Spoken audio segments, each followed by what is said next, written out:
Good morning, good afternoon, and good evening. I am your host, Joe Soro, and you are watching the Joe Soro Experiment. And this is via the Dodgers Fast Pitch because today was a very beautiful day. We had a chance to watch both at the same time, the LA Lakers and the LA Dodgers, and it was a great night. Anytime the Dodgers and the Lakers win simultaneously, which is we're almost there.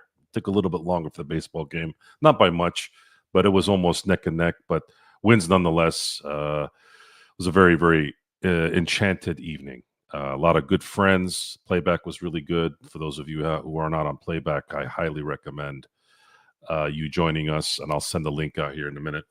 But the discussion for the evening will be the LA Dodgers. The LA Dodgers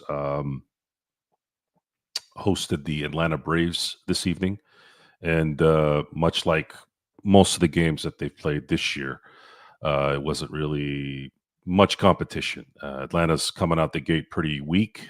They got swept by the Padres in all four games, and they also ended up losing in pretty dominant fashion tonight, 6-1 by the LA Dodgers. And the LA Dodgers pretty much showing the sports world that they are who they are. All the hype, all the publicity, all the residual from a championship season in 2024 has now come to this, and it's going to come to the realization that should they balance everything out, and what I mean by balancing everything out, there's going to be injuries, there's going to be scheduled injuries, there's going to be scheduled uh, injury sit downs on the IL that will allow this team to stay fresh when it matters. Their depth is, in my view, and I'm sure there's been teams in the past maybe that I didn't know and see, but in my lifetime, I don't think I've ever seen depth at this magnitude. We're talking about a team that didn't have Freddie Freeman, whom was raking already this season, not in this lineup, and they just continue to rake. It doesn't matter. You miss Freddie Freeman, you put Kike at first, and Kike hits home runs. Kike plays first base as good as you can play. They just don't miss a beat. And then you have like guys like Will Smith getting hits. You have guys like Pajes getting hits. You have guys like Teoscar Hernandez, who hasn't really lost a single thing from his 2024 campaign. In my view, his best year in the majors. He's just continuing what he's doing since then. And then, of course, you have Mr. Mookie Betts, who's continually getting better from his little sickness and still performing at a high level. So props to the Dodgers that continue to do their thing. And I'm very excited for what's coming. Even though we're in it, I'm still excited about what's really coming. And I'm looking forward to seeing more results here. Atlanta, again, is struggling. They're not doing very well right now. I know that certain Acuna is not playing, which is not something new. But this overall, I think they're just not really ready to. I hear Atlanta is always the team that's going to be there, but I haven't, unfortunately, seen much from them the last few years. I think they've just probably hit a wall. I don't know if they replenished well enough in the offseason. I don't think they did. You're going to have to keep up with these teams. You're going to have to keep up with the Dodgers. Obviously, you're going to have to keep up with the Arizonas and the Phillies. Doesn't look like Atlanta has. And but baseball is fickle like that. You never know. They might hit a stride out in April or in May or in June, and then kind of make a run. But we'll see how that plays out. 5 good innings from Glasnow. Yeah, I actually was kind of campaigning to see if he'd go another inning, but I think Roberts is playing it cautious. I think that might be one things being cautious with Glasnow, where you probably do want to be overly cautious. But Dreyer came in, and Dreyer has not necessarily surprised, but it is kind of cool that we were sitting here talking about Vesia, and we're talking about Tanner Scott, we're talking about Banda. We have these left-handed pitchers now, whatever, and now here's Dreyer coming out of nowhere, and he's eating up a lot of innings already. So I'm just I'm just in amazement. I'm just in amazement. I mean, again, I knew who Jack Dreyer was, but I didn't really anticipate him being the the relief guy after every starting pitcher comes out. So props to Dryer, man. Another left-handed guy, that left-handed guy, man, that's pretty crazy. Dodgers, keep up the good work, man. We're very happy here as fans watching this thing go. Thanks, Sports Baby, for the link. Yes, that is my video game, guys. That's a game I've helped produce. It's called Corrupt. It's a fighting game. It is on Steam. We are still working on the build out for PlayStation 5 and hopefully Microsoft Xbox. We'll see how that all plays out here in the next few months. It's still kind of doing its thing. So if you guys are into fighting games, that's a place to go. Dryer's doing his thing. Love it. Yes, absolutely, Aaron. I just didn't expect it. We'll see. We'll see if this continues, and I don't see why it wouldn't. Sports Baby. So yes, that's another. We have two places, guys. One is the LFB, the Lakers Fast Break playback, which was absolutely fantastic tonight. We had a really good crowd. We had really good guys in the studio chat that we have. Really good dialoguing, a lot of shit talking, a lot of really fun stuff. Of course, we had a good audience that was watching and commenting as well. And this is mine. My good friend Sports Baby had set it up for me to watch all the Dodger games. So if you guys want to watch Dodger games every day, this is a good place to watch it. I will be able to chime in regularly, although tomorrow and Wednesday I will be on a family trip, so I'm not sure if I can be available much tomorrow, but I'll try to kind of chime in here and there. Let's see. Clutch Talk. What's up, Aaron? How you doing, brother? Hey, Clutch Talk. How you doing, bud? And again, if you're here for the first time, folks, please like, subscribe, and share. This is the third show that I've had, and it's slowly building already, and I'm very, very happy with the progress with the show already.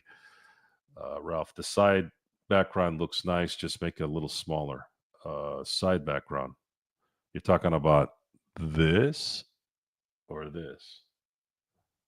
I don't know what you're talking about. I have no idea.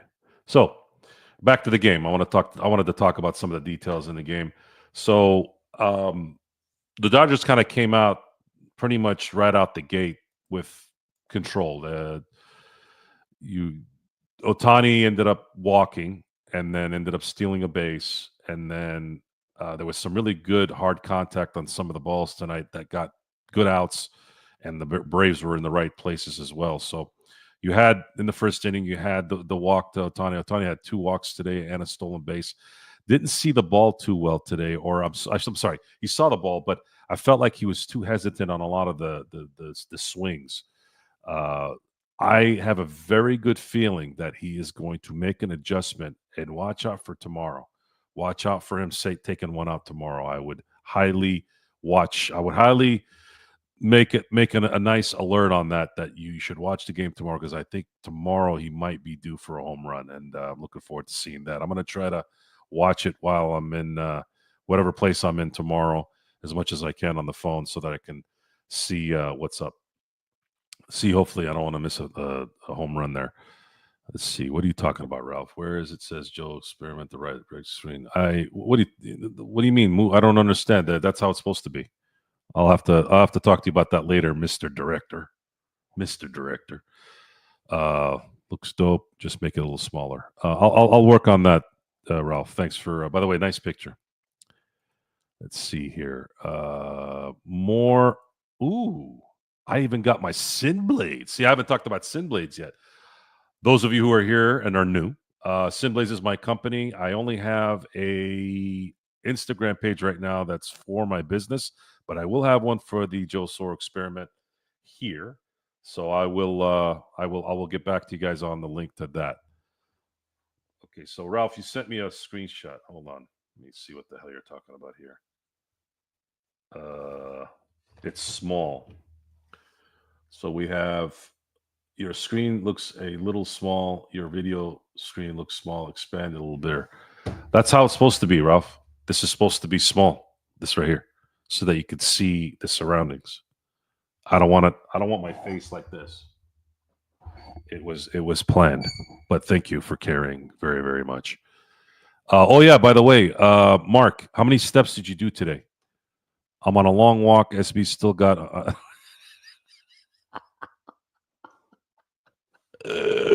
There's no escape from Money Mark's insults to SB.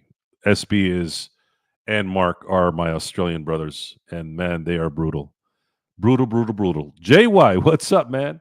Great debate, Joe. LBJ versus MJ, youngster.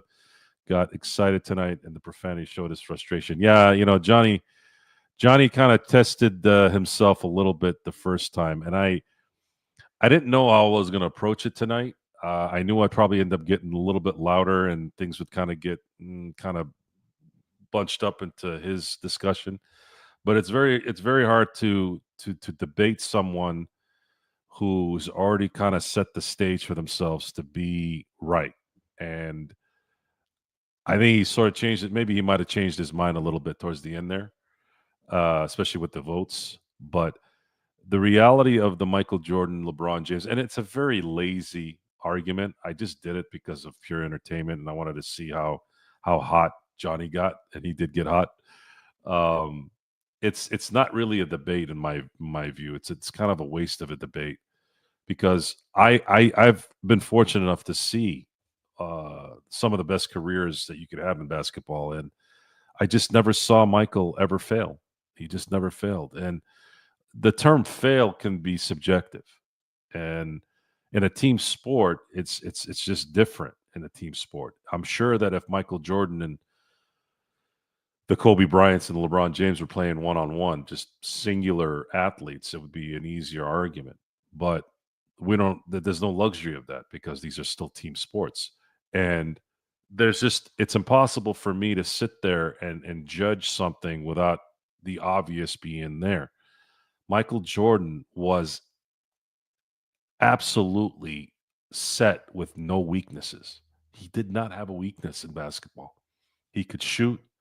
He could get to the basket. He could shoot free throws. He was clutch. He had endurance. He had everything. And if you don't think playing at 15 years in the NBA is durable, not everybody's going to play 22 years. And yes, that is a pretty amazing feat. And LeBron should be celebrated for that. But that doesn't mean he's a better player than Michael. The argument of best player of all time has more than just one avenue on what that means. And Will Chamberlain and the Kareem Abdul-Jabbar's, Will Chamberlain, for example, no one's going to beat his stats. Bill Russell, no one's going to beat 11 championships. But when you encompass the times and the competition and also the results with the talent, there's nothing that beats that particular player. The impact, the grace, the just everything, and you, it's hard to really understand that. And this is common sense. This is not a subjective opinion. How are you going to judge unless you saw it? I can't judge Will Chamberlain really or Kareem in his prime really. I wasn't alive to watch them play, or at least in their primes. Or I wasn't old enough for Kareem. I just wasn't. So the argument has to be about did you feel the impact at the time? Like when you watch something that's live, you feel that impact. You feel it more than just knowing what the results are going to be, and you're just paying attention to what you see on YouTube or clips of games. That just doesn't give you enough. It just doesn't give you enough knowledge on what really was going on. And as far as my little cousin there, Mr. Ralph is part of the John Costa Generation Z, and they think everything that LeBron does is the greatest thing that ever lived. So, it is what it is. That's all they know. They don't know any better. So good for them. If you want to believe that he's the best, that's fine. And believe me when I say this, no one wants LeBron James to get 6 championships more than me. Because if LeBron gets 6 championships, that means the Lakers have 19 championships. And I'm a Laker fan, number one. I don't give a damn about Michael Jordan. I don't give about anybody before then. Win championships, Lakers number one. Okay, I'll bring up one more thing here with the Laker thing. I wish I saw prime Jordan, man. I know he was probably better, but I saw 3 LeBron primes in my life, so that's all I got going. Good. And then again, LeBron, it's hard to live up to what Michael had. I still say I'd pick Kobe over LeBron. I can't. LeBron as phenomenal as he is, there's a couple deficiencies in his game that I can't really ever roll with, and they usually revolve around end of the game mentality and end of the game results. LeBron doesn't have that. He just doesn't have that. He never really has. He's won his championships. He's had his amazing career because he does have a genetically freakish physiology in terms of his body being able to withstand the punishment of NBA seasons, game in and game out. His preparation is obviously there, but a lot of it, I believe, is hereditary. And that's something that I don't even think Jordan or Kobe have had. Jordan's knee was pretty bad, towards the end of his career. Kobe's knee was pretty bad at the end of his career, even worse probably. And LeBron hasn't really had any kind of major injury other than maybe a groin thing. So in that case, the genetics part definitely supersedes Michael and Kobe. But in terms of play, I can't go. Kobe didn't have any weaknesses either. Kobe got saddled with being a ball hog, not being as efficient, but efficiency. One of our, I think BC was you that put up it might have been BC. Who was it? Might have been somebody else. Hold here. Let me look back on. Where are we? Bill Russell shot 44% from the field, and this was a center. Yet he was the best winner of all sports. So if you're going to go on stats all the time, the results will always trump stats in my view. So if somebody's a ball hog, yet they've won the second most championships in a 50-year span, how much of a ball hog was he, and how efficient? How important is efficiency? Because John Stockton and Steve Nash were very, very, very efficient players, and they didn't win anything in terms of championships. Just say. J.Y. Hand, hey, Joe, John was arguing his case for LeBron with a pair of J's. I didn't see that. I did not see that. That's a good catch there, JY. That's great. I have never bought LeBron's. Not because I don't like him. I don't like his shoes. I don't like the way they look. Michael's shoes, they've gone through beautiful stages and they've gone through ugly stages. I generally wear Kobe's. I'm either wearing some kind of Under Armour shoe for like my uniform in terms of my work, or I'm wearing Kobe's. Kobe's shoes fit very, very comfortably. Even my Black Cat Jordans, I wear them just purely just like women wear expensive high heels, but are very uncomfortable. That's my Black Cat Jordan 13s. I can't really wear them the way I would want to wear them because they're just not very comfortable, but they look cool. Let's see, where are we? Clutch talk, efficiency. What about field goal percentage, TS stuff? See, Clutch, we didn't look at TS percentages or E field, like none of that was going on. If you look at Kobe's career field goal percentage, he just went below 45 that last year in the NBA. He was 45% almost his entire career, and then it dipped down to 44.9. Too many shots, too many contested shots, but what are you going to do? You live and died with Kobe shooting those shots, and he made more, in my view, that mattered than he didn't, and that's kind of how I look at it. Let's see. Much respect, John. You do your homework. Is John on the chat? 10 years of excellence. My God. Sports Baby, you know my business more than I know my business. Have I really been in it 10 years? Holy crap. I have been in it 10 years. Crazy. Almost 11. It'll be 11 in a month. It will be 11 in a month.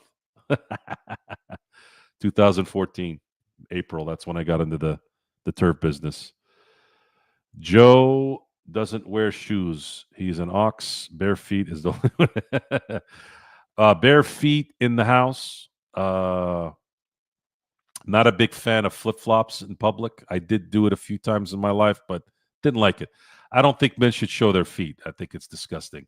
Women, I don't mind, obviously, but men, not a big fan of men showing their feet. I'm not big with man sandals and flip-flops. If you're going to the beach, something like that, that obviously makes sense. But going to the store and that kind of stuff, yeah, not really my thing. Um, Clutch Chalk is Johnny C. Joey. That is Johnny C. Is that you? Is that you, Johnny? You're Clutch Talk? No, just kidding. I know it was Clutch Talk. Nacho. See, you caught that, Aaron. You caught the Cresse. Actually, that's not. Is that not? Is that Nacho?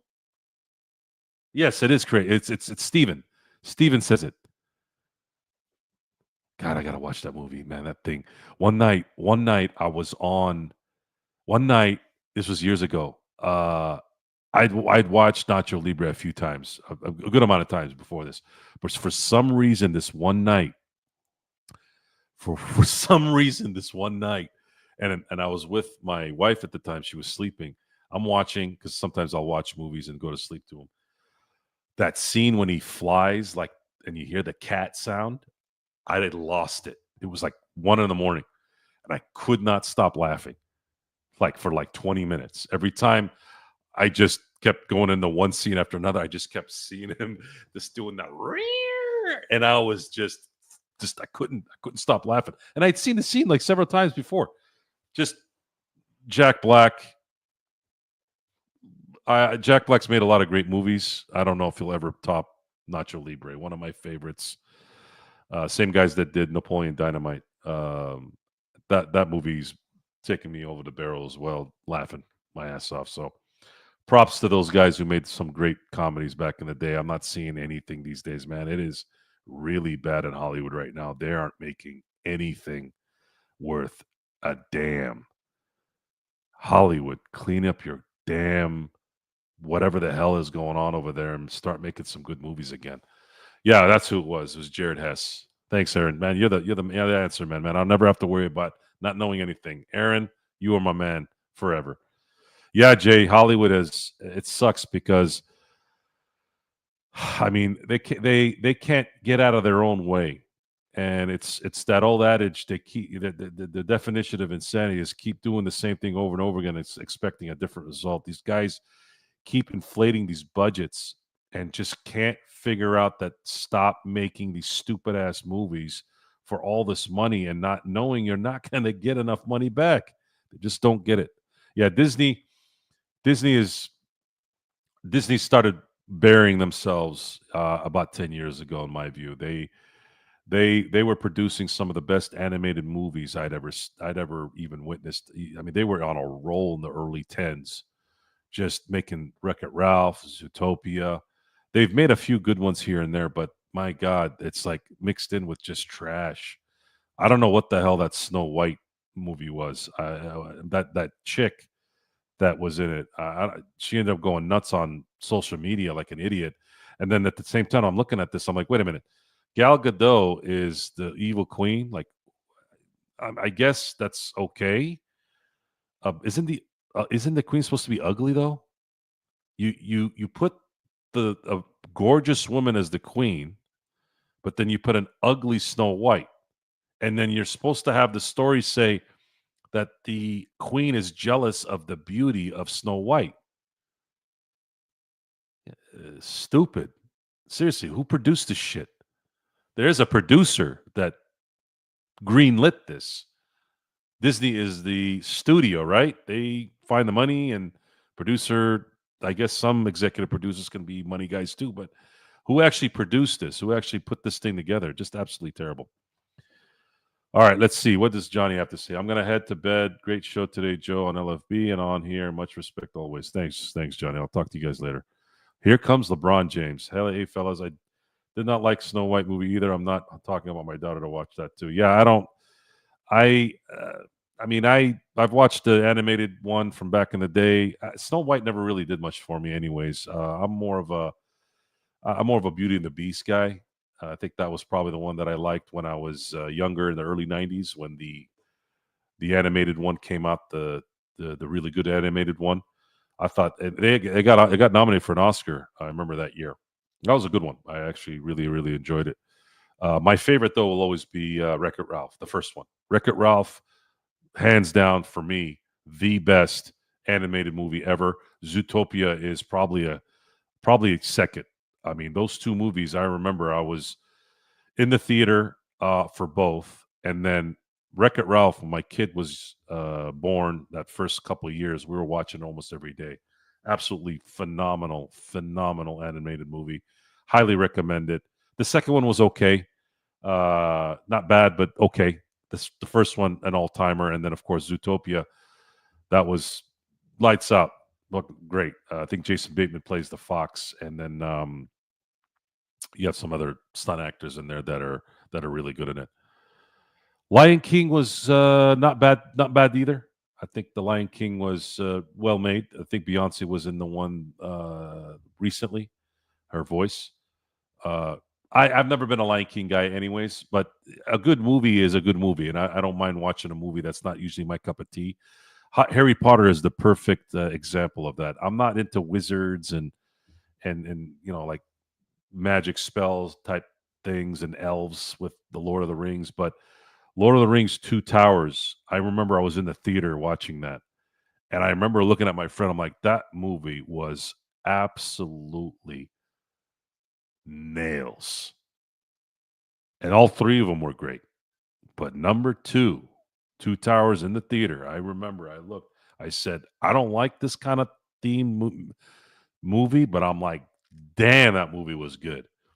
And Harry Potter won through their whole run, eight movies.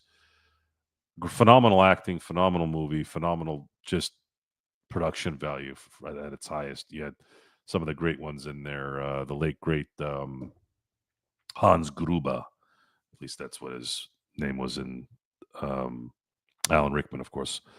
And then you got just pretty much all the great actors coming out of the UK in that. Just phenomenal, phenomenal, great movies. I wish Hollywood would bring that back a little bit. I really would.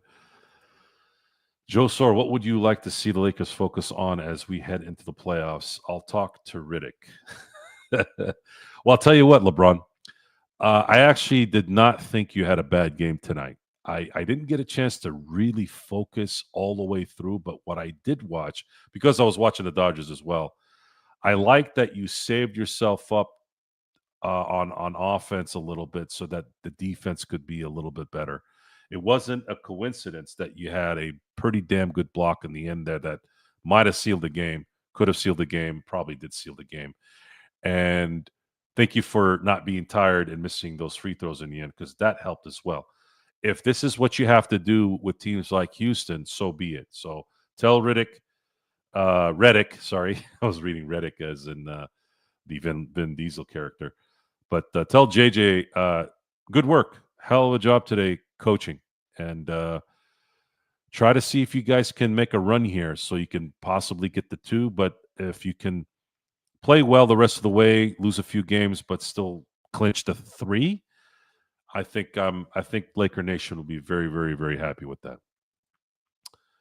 Mark, Harry Pothead is not for me. Never seen more than 5 minutes, but respect people that love it. Just after my time, though. Yeah, it's it's a unique movie, and I've never really seen anything close to it.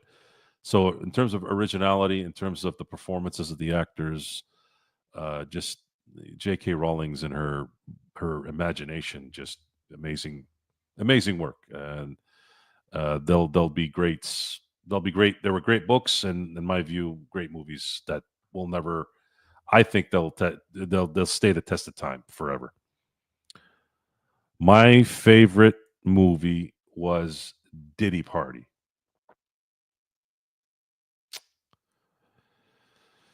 Let's hope LeBron was one of those guys that left before midnight struck. 5 nights at Diddy. I know you didn't make that up, LeBron. I know you didn't make that up. I know you heard that somewhere. Let's see here. Much respect. Thanks, LeBron. Hey, look, if for the stuff I've said about you, good and bad, I take that as a compliment, man. Thank you so much for subscribing. And again, folks, if you're here for the first time, um, please like, subscribe, and share. We started the show not too long ago, and we're going to continue to build our crew. Johnny has Lakers Corner. Obviously, Gerald has the Lakers Fast Break. I'm creating my own show here. We have my boy Empire Jeff as well. He had a show earlier today. Visit him, Empire Jeff TV on YouTube. He's also on X and all the other fun places. And I'll be on all that once I get everything registered and going. But going back to the Dodgers here, I'll go ahead and end on these notes with the Dodgers. Aaron, you came in perfectly here. Dodgers going to have a historic season. So looking at the schedule right now with the Dodgers are going to have the Dodgers are going to lose a game here.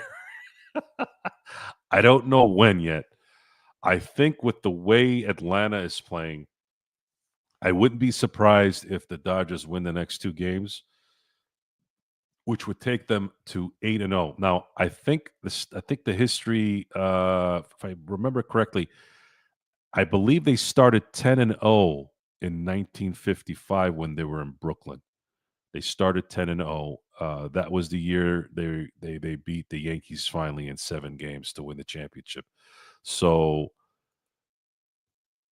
will they get to 11? Let's look at the schedule. So they're playing Atlanta tomorrow and Wednesday, and then they have Thursday off. They sweep Atlanta, and I like the fact that they have a day off again on Thursday. That will help maybe have, because I have a feeling Freddie might not play. I mean, he has to play one of these games, but let's say he doesn't play. That'll give him an extra day to rest, and then they got to go to Philly on Friday, and then they play in Philly Friday, Saturday, and Sunday. And remember, guys, Friday's game is on Apple TV. They will not be on Sportsnet. They won't be on any of the major networks. So if you guys have Apple TV or you have a way to access behind the scenes type videos, we're going to have it on our show. So that's a benefit for you guys to watch, to come see us watch it as well. But they're going to be playing in Philly. I'm going to take a guess that they're probably going to lose their first game in Philly. I think that's when it's going to be. All I care about, though, is that they get out of there at the very least 2 out of 3. Win every series. Motto is always win every series. And then after that, they're going to end up playing the Nationals in Washington. And then they'll start coming back home on a 6-game homestand against Chicago and Colorado. So that's the start. How this ends up. So looking at how this is going to end, if they start out, let's say, if they happen to sweep Philly, let's just say that happens. They end up 11-0, which would break the mark that they had in 1955.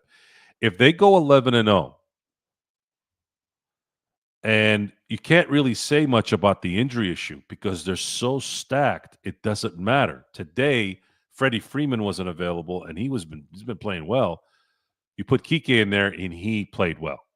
And then what's going to happen when Mookie sits? Right, he sat yesterday, or I'm sorry, 2 games ago, and they just destroyed Detroit. So you can't even say anything with this team where they're like, well, if Mookie's not available, or if somebody gets injured like Mookie, or if like Freddie Freeman gets injured, or if Teo gets injured, it doesn't matter. They have somebody else just coming in and doing what they do. So I don't even know. At this point, are the Dodgers, whether they stay healthy or not, are they really gonna lose 50 games? Because imagine this. If they lose 50 games, that means they're winning 112 games. They won 111 in 2022, and they didn't have anywhere near the depth of this team and anywhere near the player of Shohei Ohtani on the team. Had a good team. In my view, should have won it all, but this team is doubly stacked, and they also have Ohtani on this team. So how is this team with this much pitching depth? Also, by the way, I haven't even mentioned pitching. I was just talking about the hitters. How is it that this team is not going to win 110 games? How about that? Like, are they like 50 losses? That seems like a lot with this team. It does seem like a lot. So I'm here. Look, I've said it. I've said it since the beginning of the year, and maybe even a little bit before. Regardless of what happens this year, it's going to be historic. Either the Dodgers are historically going to not win it, or the Dodgers are going to historically win it all. That is how that is going to play out. If they win it all, let's say they end up let's say they end up getting 115 wins. That's one win more than the Yankees in 98, which is the best team I've ever seen in a single year. The 98 Yankees. The 98 Yankees actually started that season, I think they said 0-3. I think they lost the first 3 games, and they ended up winning 114 games that year.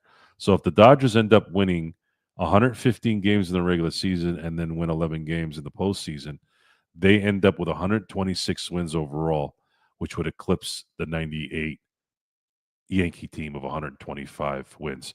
The Yankees went 125-50 that year. 125-50. So does it matter? Does it really matter? I don't think it matters. Here's what I want, guys. I just want to win the World Series. If they win 102, they win 105, so be it. Get the first seed, win the division, win the championship. The only thing that's got me itching a little bit, again, I don't like baseball having that 5-game series in the beginning. I remember I used to not care with the NBA having a 5-game series, but the thing with the NBA is the best team always won the 5 game. Usually, almost always won the series in the playoffs. With baseball, there's still a little bit more. There's too much momentum that can shift. Too much one bad outing that can dictate a series win. Joe, how do you feel about the Steelers? I'm getting a lot of my fellow Steeler fans are really a lot of them are upset with Aaron Rodgers. I don't think they understand how negotiations work, and a lot of times they might be in maybe not seeing the denial, not seeing their own denial in the fact that the Steelers are notoriously cheap. I think they might be lowballing Aaron Rodgers a little bit, and I think Aaron Rodgers wants a little bit more money. And there's really no choice at this point. The Steelers have 2 choices really.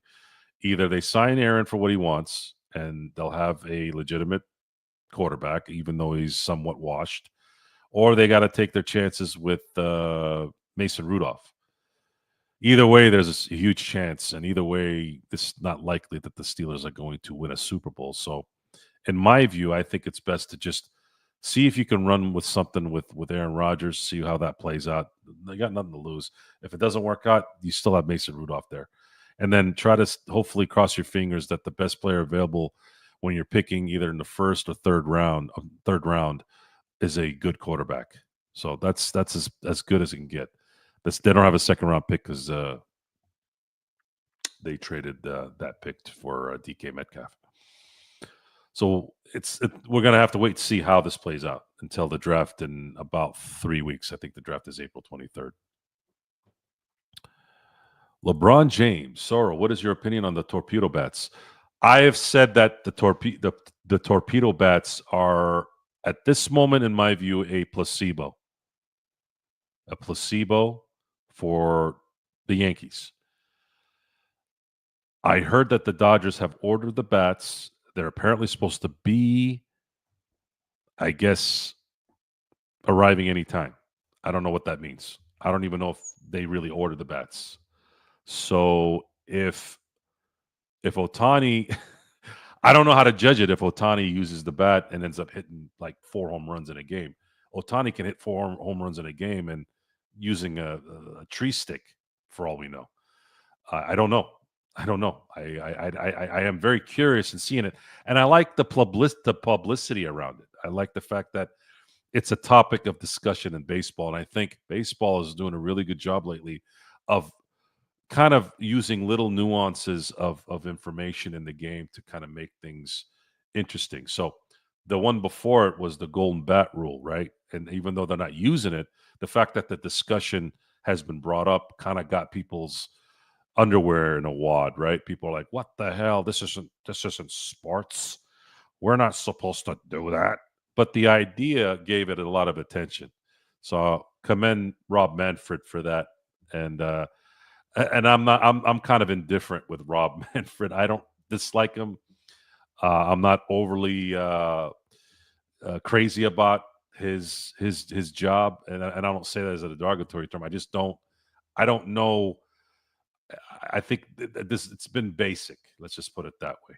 There's been some things he's done where I questioned whether he actually likes baseball. Um, Not really mad at him about the Astros asterisk that should be there. I didn't, but again, I don't know. I'm indifferent.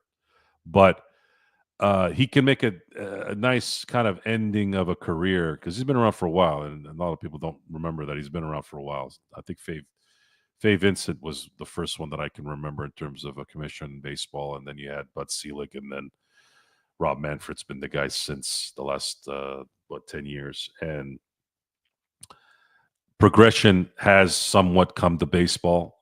This pitch clock has been something I think that's helped. Hasn't helped the pitchers too much because they are in a hurry. He made sure that pitchers weren't cheating with material, the substances on the ball. Those type of things you can say, hey, you know what, you did do some good there to make sure that this thing was fair. And of course, that numbnuts in Atlanta, Jerks and Profar ended up getting caught with PEDs. And I'm not necessarily, hard on people on that. Sometimes they may be taking something that has a banned substance that might not be a steroid.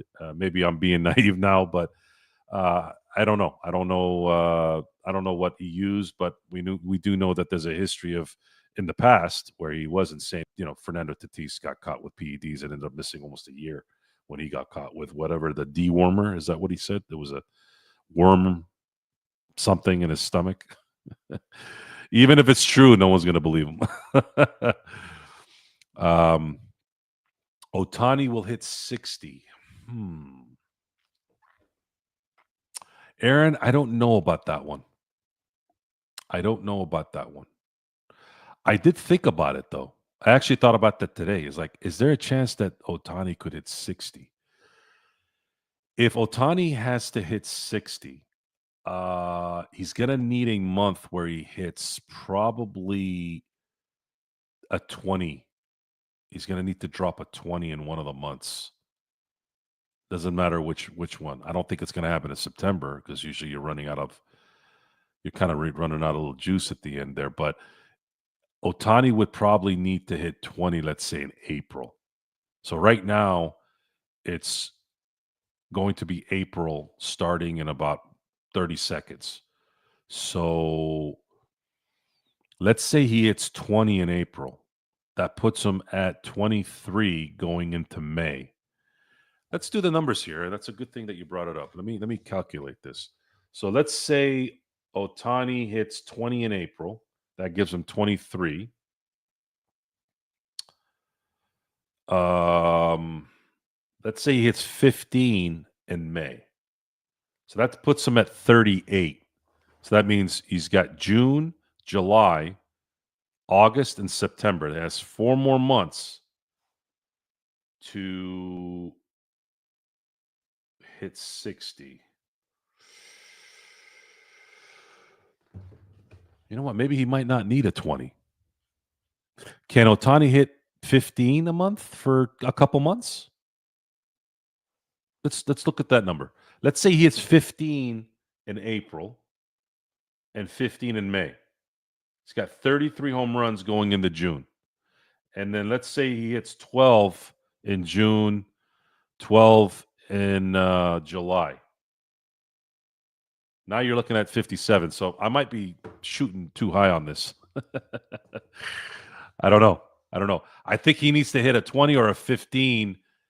I think he needs to hit 20 in one of the months or 2 15s in 2 of the months. I think if he does that, I think he can get 60 because he might only hit like 7 or 8 in one of those months, especially towards the end.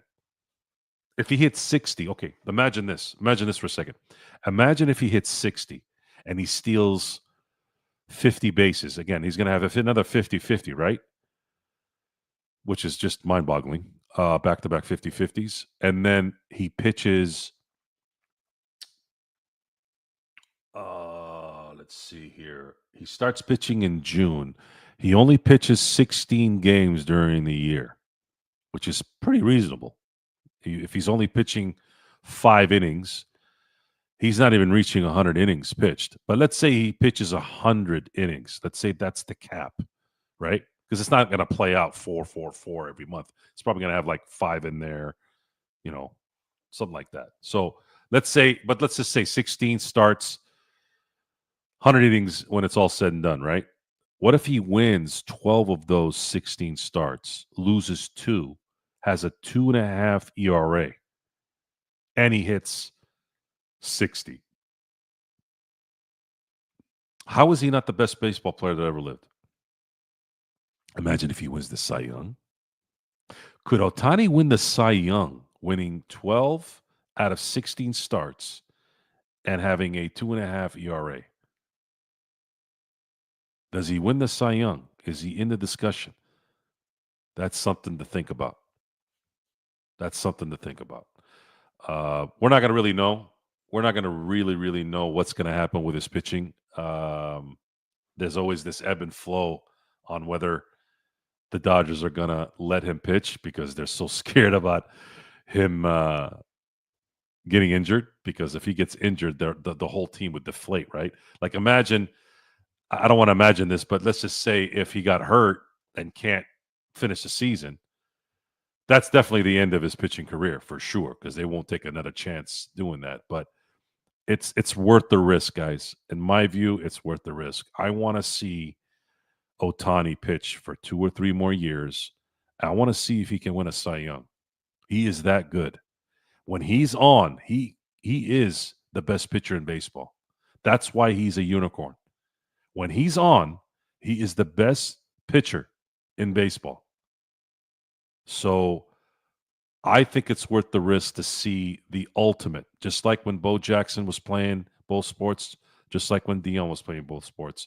In my view, we got a chance to see something that was very unique, and we saw it go to its full potential in terms of those individual seasons. Maybe not in the longevity side, but we did get a chance to see, or at least I did. I saw Bo Jackson make a Pro Bowl and an All-Star game in the same year. Imagine that. A Pro Bowler. And that's when being a Pro Bowler in the NFL mattered. And he also made the All-Star team in baseball. That's just something that you have to see if there's an opportunity to see it. So I want to see. I want to see Otani. I really want to see Otani win a Cy Young. Imagine a Cy Young with an MVP. It doesn't have to be in the same season, but it probably would be. If he's a Cy Young player, he's probably still hitting above the 30s in home runs at the very least, and probably stealing 30 bases, right? Imagine having a 30-30 season at the very least, and also a Cy Young. It's a wrap. It's a wrap. He's winning the MVP that year. It's a wrap. I want to see it, and that's kind of how I feel about it. Otani will attempt fewer stolen bases because of his shoulder injury. If you guys saw a couple games ago, he put his surgically repaired hand down, and it looked like he put some weight on it. I think he scared himself a little bit on that one. It scared us. I know it scared me. I'm like, oh, wait, don't slide like that. So yeah, it must have been a small tear in his labrum. I had a massive or extensive tear in my labrum. The only thing is I did something very stupid. I didn't take care of it right away. Waited like 10 years until I took care of it, and now it's kind of arthritic. Although right now it feels pretty good. It's kind of a little bit of the inflammation's been going away. I've been trying to rest it, but yeah, I don't think it was that big of a tear. And they went in there, and of course he's got, God knows what kind of doctors he has, 10 times better than what I have. But yeah, it looks like his shoulder is not affecting his swing in any way. Although I do think that he's walking more, which is good. But today he didn't swing enough, in my view. It's that last at bat, I was surprised he didn't swing on that. The Dodgers had this thing wrapped. I thought for sure he'd take a couple of swings at some balls that were coming right down the pipe. But watch out for tomorrow. watch out and don't be surprised if he hits one out the park tomorrow. Dion in the World Series with Atlanta still blows me away. So he went to, so he was in, what was it? He was in the Super Bowl. No, he was in the Super Bowl in '94. Yeah. So he was in the Super Bowl in '94, and then, which was technically that season, he was in the Super Bowl in '95. And then I believe he was Dion on the Braves in '95? Let me look at that. Hold on. Dion Sanders stats. Let's see here. Baseball stats. He might have been in Cincinnati at that time. Yeah. Yeah, he was. So he went to the World Series with Atlanta in '92 and no. Yeah, in '92. He was on the team in '92 and in '91. Yeah. So he's on the Atlanta team in '91 and '92, and then he went to the Super Bowl in this '94 season with the Niners.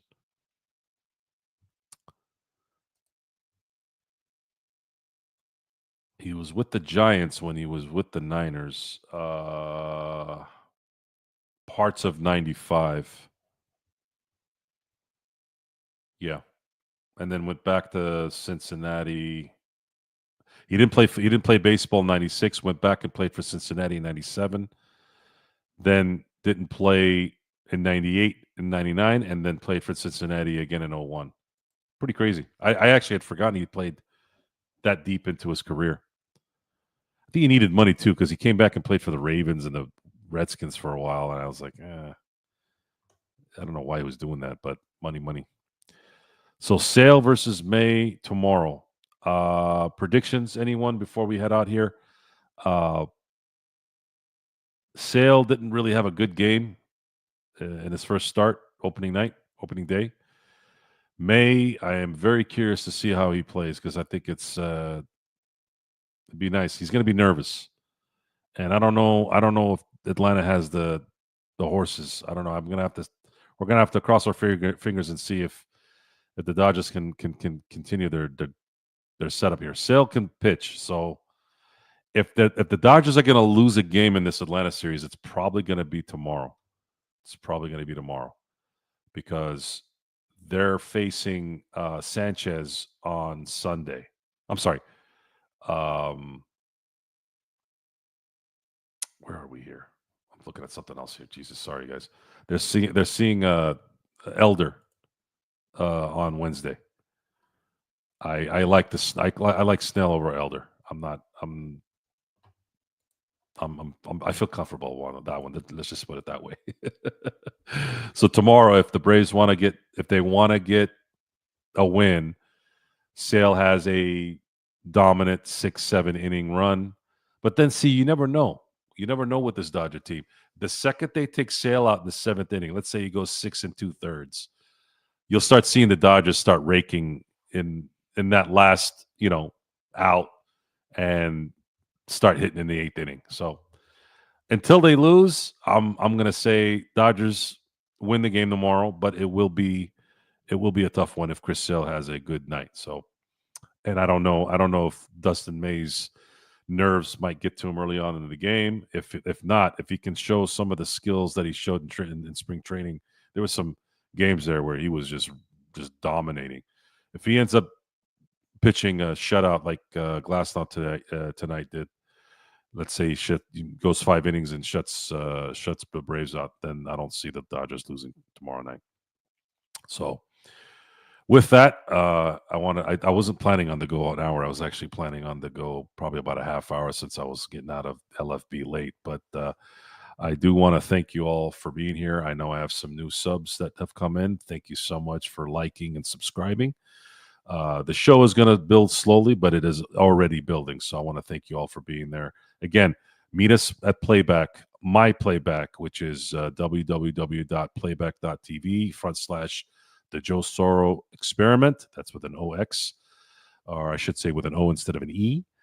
And you will be showing Dodger games on that. So if you guys want to come hang out, I will be chiming in here and there probably the next couple days. I have a very busy week, but the next couple days is family stuff. So I want to make sure that we're there on that. Again, it's message. Thank you, brother. Appreciate the love there, man. Thanks so much. Yeah, meet me on the Playback, and I'll be doing my duties at LFB as well. It's going to be a very, very fun couple months, guys. I did not anticipate the Lakers and the Dodgers being in this position. I expected the Dodgers, but I wasn't sure where the Lakers would be in this. But right now, it looks like they're going to be a challenge. They're going to be a challenge coming in here in the next few weeks in the playoffs, and we're going to be talking a lot of Laker and a lot of Dodgers between now and then. And then once April 23rd hits, when the NFL draft hits, we'll be talking NFL football as well as my team, the Steelers. So it's going to be a fun summer. It's going to be a fun spring and summer, and we'll build this sucker nice and big. And we'll have more guests on here as well, so we can dialogue. And we'll get the good content coming in as well as the production value. The production value isn't anywhere near what you're seeing now. There's more stuff coming, believe me, and you're going to like it.